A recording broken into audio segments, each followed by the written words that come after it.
Hello, welcome to Sutton Grammar. This is the Poseidon project. Yeah, we've just finished our first successful test run of our ROV, and it's all looking good so far. So we've been working with maritime company Subsea 7, who have an office here in Sutton, but are also based in Aberdeen. We hope you enjoy the following video, which should exhibit some of the activities that have taken place during the project.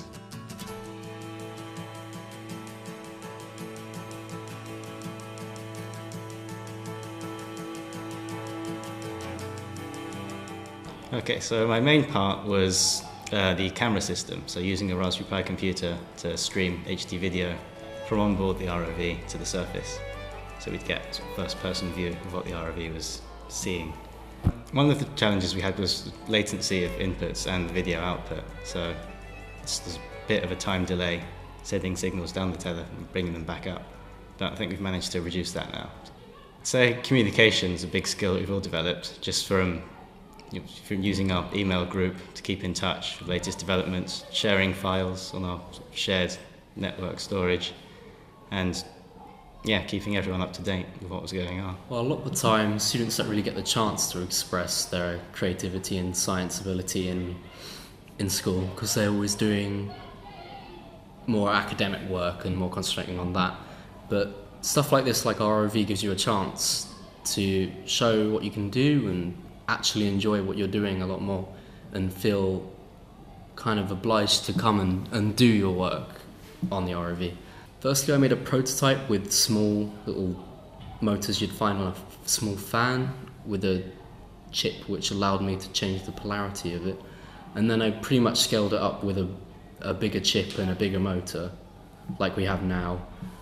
And I simply just designed a PCB based on the datasheet of the chip and connected that to something which allows you to control it with a PS3 controller by an Arduino board.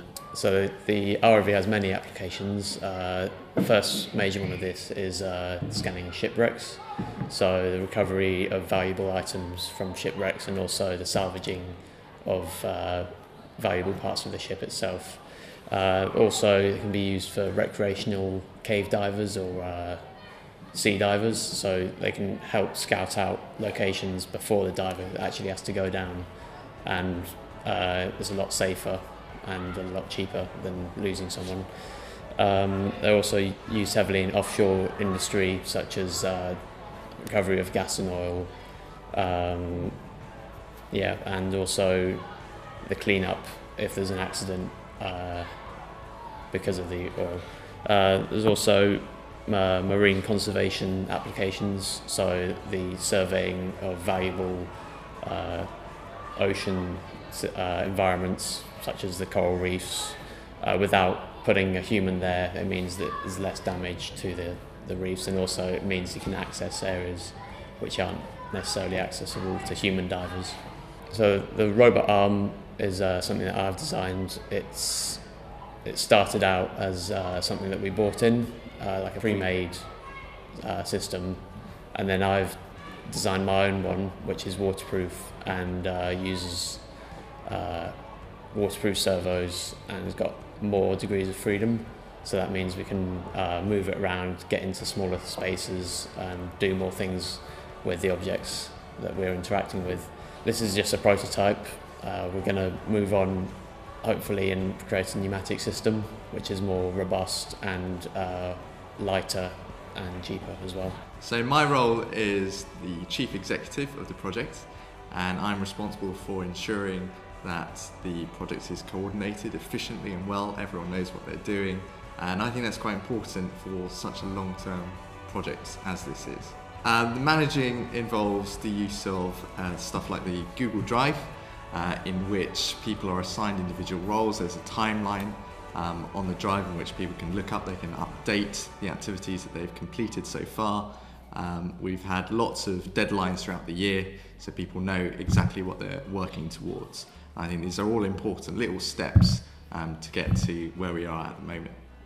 The external relations have been established through communication with local press agencies. We've contacted the local newspaper.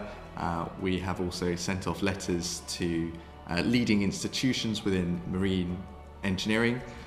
such as Subsea 7, who are quite prominent within the engineering specialist side of the field, but also through the Royal Academy of Engineering. We contacted the president to let him know about the project. The local MP, Paul Burstow, was quite keen on the success of the project and invited us to Parliament to present it to him.